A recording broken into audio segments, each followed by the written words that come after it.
भूतिया हवेली की रात। गांव के किनारे स्थित पुरानी हवेली को सभी भूतिया हवेली के नाम से जानते थे।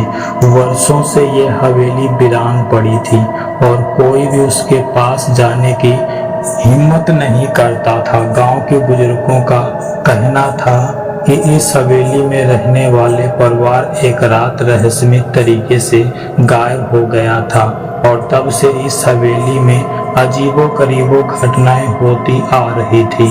एक रात गांव के 4 दोस्त राजू, मोहन, सतीश और अजय ने हवेली में जाने की योजना बनाई। वो सभी दोस्त थे और भूत प्रेत की कहानियां में यकीन नहीं करते थे। राजू ने हंसते हुए कहा, चलो आज हम इस हवेली में भूतों से मिलते हैं। रात का समय था।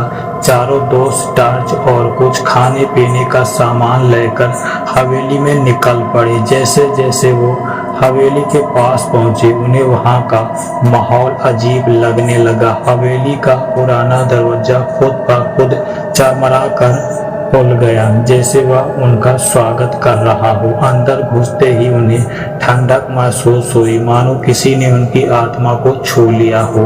अंदर घुसते ही वो सबने देखा कि हवेली के दीवार पर पुराने जमाने की तस्वीरें टंगी थी, जिनमें से कुछ की आंखें जैसे उन्हें घूर रही थी। हवेली का फर्श धूल और मकड़ी के जालों से ढका हुआ था। अचानक मोहन की टॉर्च बंद हो गई और चारों दोस्तों अंधेरे में डूब गए। तभी एक अजीब सी आवाज सुनाई दी, जैसे किसी ने धीरे से उनके कानों में फुसफुसाया हो।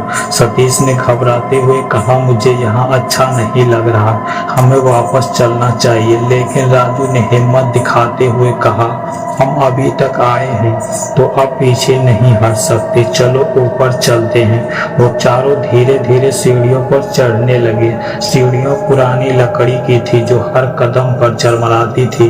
ऊपर पहुंचते ही उन्होंने देखा कि एक कमरा हल्के हल्के रोशनी में नहा रहा था, लेकिन उस कमरे में कोई नहीं था। सतीश ने डरते हुए कहा, यहाँ कोई है। जवाब में दरवाजे की चरमराहट सुनाई दी और दरवाजा खुद ब खुद बंद हो गया। चारों दोस्तों के चेहरे पर डर साफ झलक रहा था। तभी कमरे के एक कोने में परछाई दिखाई दी, एक सफेद साड़ी में पहनी महिला की परछाई जो धीरे धीरे उनकी ओर बढ़ रही थी। उसकी आंखें खाली और गहरे काले गड्ढे जैसे थे।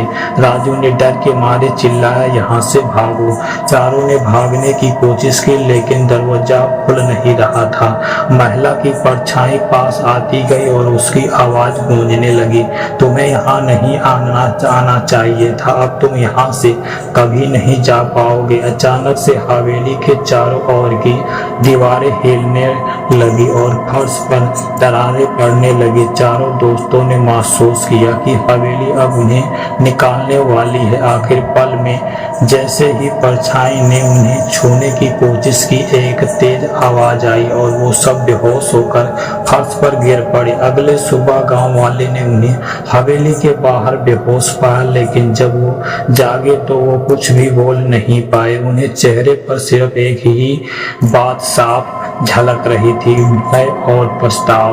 गांव वाले ने फिर कभी उस हवेली का रुख नहीं किया। हवेली अब और भी भयानक हो गई थी और जो भी वहां जाता कभी वापस नहीं लौटता। कहते हैं वो महिला अब भी अपने अगले शिकार का इंतजार कर रही है। और इस कहानी का संदेश यह है कि कुछ रहस्य को सुलझाने की कोशिश नहीं करनी चाहिए, क्योंकि उनका अंजाम बहुत ही भयावह हो सकता है।